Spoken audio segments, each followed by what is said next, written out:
Well, good afternoon, everyone, and welcome to another AAA Car Conversations with. And this time, the with is with Kelly Funkhouser. She is I had to look up your title. You have two jobs, apparently, at Consumer Reports: Program Manager and Vehicle Interface Testing, Head of Connected and Automated Vehicles. Did I come close at all with that? Yes, I wear a lot of hats. It sounds like you and everybody else at Consumer Reports does the same thing. And you guys just put out a pretty fascinating study about advanced driver assistance systems. And, you know, for our viewers and listeners, let's talk a little bit about what ADAS is and what it isn't. That is a very good place to start.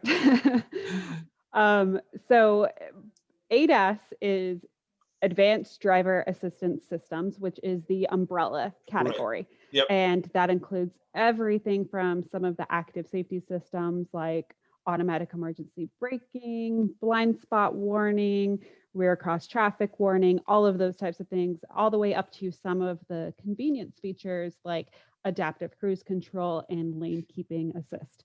So when we say active driver assistance, what we're really meaning is the combination of adaptive cruise control and lane keeping assist. Right. Hopefully that was the most simple way to put that. So, and it gets even more confusing with the level, 0 through 5.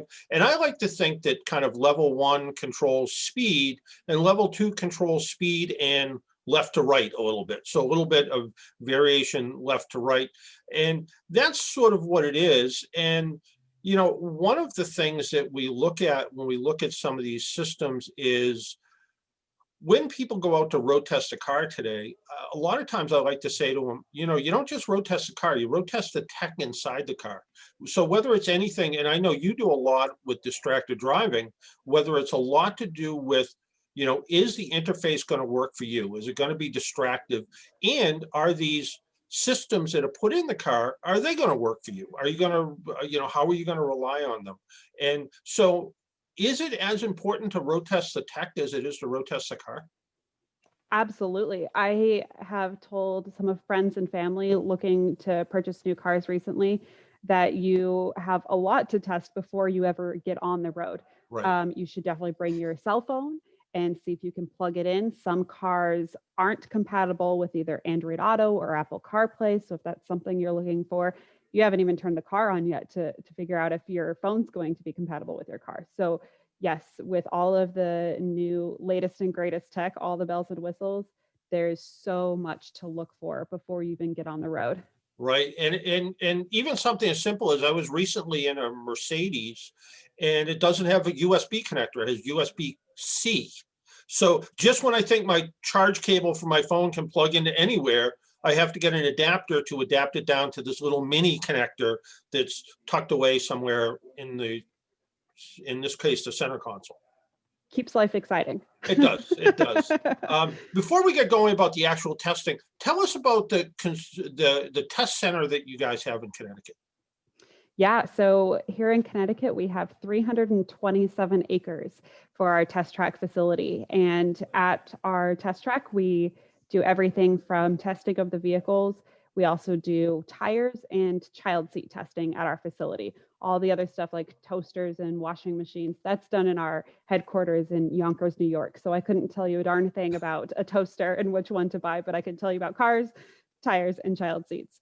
But you do know who to talk to if you want to find out about a toaster. I can get you a name. Yes. Yeah. And there's a really good website that I can direct you to of where you can look that up. I bet you can. So yeah, we do we purchase all of the vehicles that we test, which is about 50 a year. Mm-hmm. We purchase them anonymously through a secret shopper. So we're slightly different from some of the other auto testers where they may get a vehicle kind of hand delivered, white glove service looked over from a manufacturer. We are purchasing our own. And not only that, we buy the trim with the packages that are the highest volume.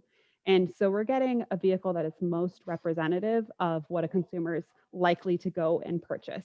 So that way, when we write about it, hopefully you're getting a review of what you're going to go out and find. Yeah, and it really does make sense, because sometimes you can look at maybe a economy style car, but it has leather interior and heated seats and heated steering wheel, and you go, this is really nice, but no one's really going to buy this, and it's priced at a point where you could buy something much more competitively that's a little bit more car. Exactly. Yeah. And that's why we do it that way. Now, when you did the testing that you recently did, how many cars were involved? So, in the background, we looked at almost double the amount of cars as we have systems that we tested, because we really wanted to make sure that we were testing the system and not just an individual car. Right. And the reason we did that is because sometimes even the size of a vehicle, the placement of the hardware, of the cameras and things like that, can have slight variations in the testing results.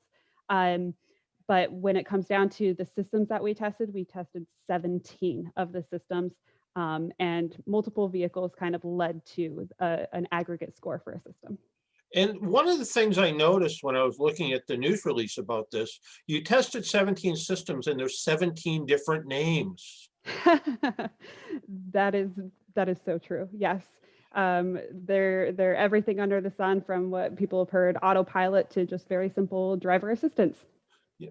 And that's one of the things, and at AAA, we did some studies that showed that the naming changes people's perception of what they think the car is going to do.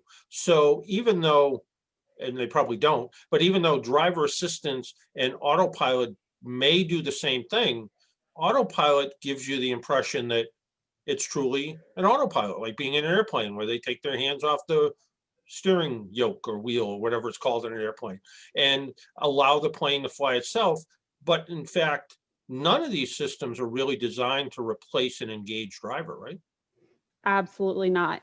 The name may play a role, but that kind of leads to why we did this, why we put 17 systems and compared them to each other, to really give consumers an idea of how all of these systems work and how they compare to each other, regardless of what they're called. Yeah. And I think the big surprise was, and everybody knows Tesla and autopilot and how good it's supposed to be. There's, a million YouTube videos of people playing chess and driving down the road and all the terrible things they shouldn't do. And it was a little bit of a surprise. Cadillac with Supercruise ended up at the top of the list, right? It did, yeah. And the reason for this is because at Consumer Reports, safety is so very important. And oftentimes it's what's left out of the conversation. I read all of these headlines in the media of which systems are the most capable, or who's winning this race towards self-driving. And capabilities and performance is just one part of the system overall. And we wanted to make sure that the safety is part of that messaging as well, and part of the conversation. So when it comes down to these other categories looking at safety, Cadillac was able to pull ahead because it has an effective driver monitoring system. Well, and that's one of the things that you measured, but can you take us through some of the other things that maybe you looked at besides the driver monitoring? Yeah, absolutely. So first and foremost is the capability and performance, right? So we wanted to look at how able these cars are at performing the adaptive cruise control and the lane keeping. So we put them on road tests, we tested them on our track and put them through obstacles to look at the performance there. As you mentioned, driver monitoring, that is something that we believe is absolutely fundamental and essential for any system that has capabilities of performing some of the driving, that, the steering and acceleration and braking. You need to make sure that the driver is engaged and able to take over, because these aren't supposed to be a replacement for the driver. They're supposed to be assistance. We're doing this as a team. In addition to those, we looked at usability. So going back to one of those hats that I wear, we looked at everything from, you hop into the car and how do I turn this on? What are the controls like? Are there settings where I can go through the menu and adjust things to personalize them? And then what do the displays look like? What information and feedback am I getting? And then we also looked at what we call the unresponsive driver or an inattentive driver. And this is really the safeguard that is there in case of the worst or the Yeah. unexpected. These systems, by nature, and the reason they're in this test is because they have adaptive cruise control and lane keeping. So a car is able to moderate the speed and try to stay in the lane. Well, in the worst case scenario where you fall asleep or have a medical emergency, we want the system to be able to try its hardest to bring you safely to a stop. It was So, just trying to do that before. Let's keep yeah. that going. So it's not necessarily going to take you home, but it's going to Oh, bring you, to the side of the road safely. And in some cases, even do things like put on the emergency flashers, or depending on the system, call 911, right? the better systems do. Yeah. Yeah. And that's something that we're trying to advocate for. If it brings you to a stop, none of them at this point are able to pull you off onto the shoulder or anything like that. In the future, they probably will. But yeah, if it gets to that point where the car has come to a stop, probably a call for help is warranted. Yeah, absolutely. Now, this is a little bit off subject and nothing that you really talked about, but is there a concern about hacking with some of these cars? Data privacy and security is always in the back of our minds. Um, Connected vehicles, there are different uh, mechanisms for connecting vehicles, whether that's through the telematics system or through these other types of vehicle infrastructure or other vehicle communication.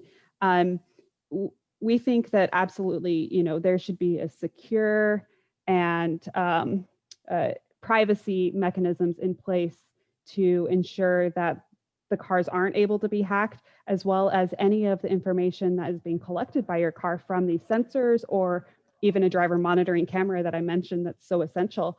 That information needs to be secure and used to only keep the system working. And it shouldn't necessarily be shared and transmitted and things like that. It should be held secure and private. Yeah. And when we look at the rankings of not just the cars, but at the levels of automation, a couple of years ago, and I think you and I were at the same meeting in Connecticut, where Mercedes said we're going to have a level 3 autonomous vehicle on the road in 2021, where essentially the car would drive itself until it couldn't. And I remember talking to the person from Mercedes going, so basically I have to be prepared to jump in case the car can't. How, and I always try to say to people, there's two things or when it comes to driving, I love to drive and I hate to drive. When I'm stuck in Boston traffic, I don't love to drive. When I'm on a country road and it's a beautiful fall afternoon and maybe it's in a convertible, it's a great time to drive. And the idea that I have to be posed over the steering wheel, ready to jump in case the car can't handle the box that fell off the truck in front of me, just doesn't seem like a fantastic way. It seems like we should go from maybe Cadillac Supercruise to level 4 and kind of skip over that level 3. Yeah, it's such a complicated matter to even discuss what exactly defines level 2 versus 3 and 4. And I'm like you, I like to drive when I want to drive, but don't like driving when I need to drive.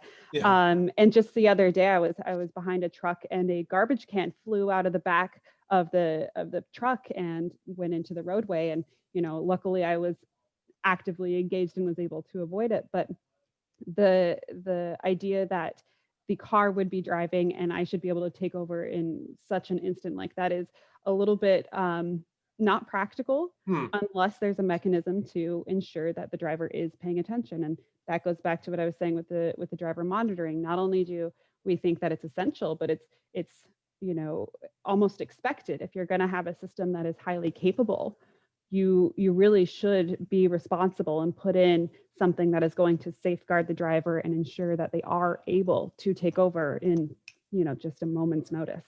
Absolutely. So that camera or monitoring system that keeps an eye on you, that says, wait a second, you haven't paid attention for the last, even at 2 seconds at 60 miles an hour, the last 180 feet. It's time that you need to take back over and pay attention. Yeah, I see the future of these systems working even more as a team with drivers, right? So if you're not paying attention, maybe they start to provide warnings earlier, right? Or they see that you are paying attention, so they're not going to do that annoying lane departure warning when the system can tell, yes, I'm intentionally going around a Right. pothole or a Yeah. pedestrian. Yeah, I think that that's the future of where we're headed. Electric shocks might be a good idea. I won't go that far. Okay, let's talk about how cars did then, and kind of take us through, maybe go from the bottom to the top. What cars didn't do particularly well that, maybe even by name sounded like they should? Well, the bottom group, there's something unique about those that is worthwhile pointing out. Um, a lot of these systems have kind of two lane keeping systems. One that may be intentionally designed to not trigger until you're approaching or crossing or have crossed a Hmm. lane line. And then oftentimes the cars will have another lane keeping system that's trying to actively keep you centered within the lane lines. And a lot of the systems that fell towards the bottom of scoring in the capability and performance category are those that only have that first system where it doesn't necessarily activate all the time until you get close to the lane lines. And the reason that those vehicles and systems are included in this same report and they were part of the same project is that to consumers don't really understand the difference between those two systems. They don't know the engineering and the hardware and the software that goes into those. And it seems a little bit silly to think that there's a lane keeping system that doesn't really do a good job. Yeah. Well, maybe sometimes it'll try to put me back in the lane. Well, how helpful and useful is that really? And so we actually think that one lane keeping system that performs better is better than two systems. And so the idea that these cars only have one lane keeping system is actually good, even though it doesn't perform as well. So they'll get knocked down in the capability and performance category, but they may see an improvement in their usability and understanding of using the system. So that's important to keep in mind Yeah. with some of those systems. So that's why you're going to get those lower scores there. Yeah. And it's that perception again of, whether it's the name or the salesperson who says, oh, this car almost drives itself, Yep. when in fact it doesn't come close to doing that. It has the idea of the building blocks of driving itself, the steering stuff and the speed stuff, but no, none of them are capable of actually doing that. Okay, let's race up to the top to the Cadillac Supercruise versus the Tesla Autopilot. Everyone's How, favorite conversation. yeah. How are they different and how are they similar? Oh, they're very, very different. The only similarities are that they both perform well at actually maintaining the center of the lane and doing the adaptive cruise control. So they both have smooth acceleration and deceleration with the adaptive cruise control, and they can both keep you in the lane for quite a long time. But the similarities pretty much end there. Okay. Everything else is so different when using these systems, and that goes primarily to the interaction of the driver's ability to collaboratively steer with the vehicle. And what we find is with the Tesla, the driver isn't actually able to apply their own steering and adjust maybe the lane placement if there's a truck driving on the lane next to you and you want to kind of hang to the left. You can't just grab the steering wheel and say, okay, let's just pull over here for a second. What happens is that the autopilot, the auto steering is immediately shut off. And so it doesn't promote this collaboration and teamwork. Okay. It almost creates this perception that it's like, you got it or I got it, but we're not doing it together. And then in the Supercruise system, you can do that. You can, move around, and then once you get lined back up in the lane, it'll turn back on automatically. So that's one big distinction. So it sounds like the Tesla is a little bit of a bully. It just creates a different experience in the car. And I wouldn't say that the Cadillac system is the perfect system, the answer either.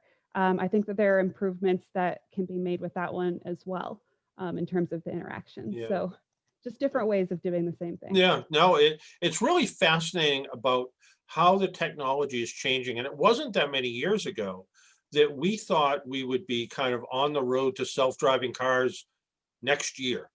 And now I think everybody's taken a little bit of a step back and saying, well, maybe in 15 years or something, there's some date that somebody puts out there that says we're getting close. And I think it's, as advanced as the systems are, whether it's Supercruise or autopilot or others, it's really showing us there's limitations.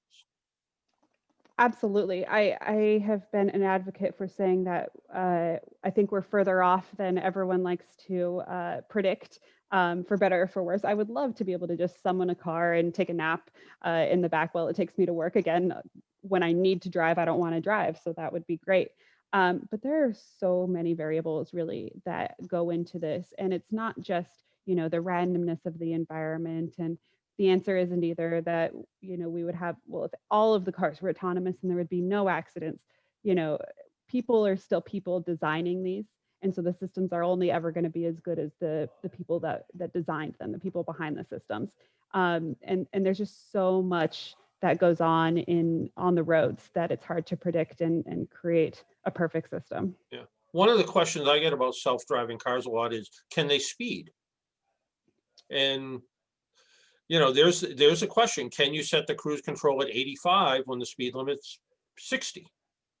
And that's a really tough question. And I try to stay away from the ethics. I try to stay away from all the legal stuff. My husband does that. And I just wash over, I blink when he tries to talk about lawyer stuff. So it's those are all the kinds of questions that we'll need to answer, and Right. I don't have the answers for them. And I think it's a fascinating topic of where it's going to go. I was in a car the other day that I think I had the cruise control set at 65, and that was the speed limit.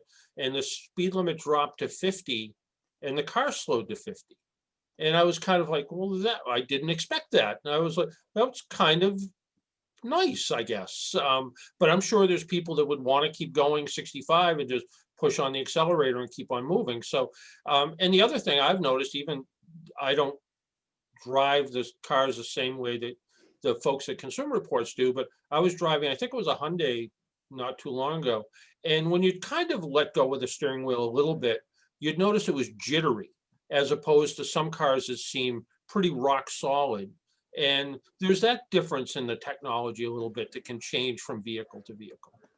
Yeah, and those are the things that fascinate me and excite me that I like to explore, because I don't know what the correct answer is there either.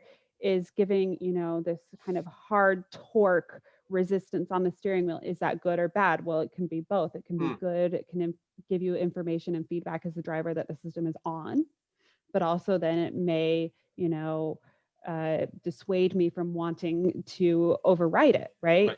Whereas one that's really, really loose, I may forget that it's on, and then if I'm going around and then kind of give up that tension, perhaps then it pulls me back immediately. So it's fun to explore these, and it's so much fun to play with all of the different systems and how they're implemented. I bet.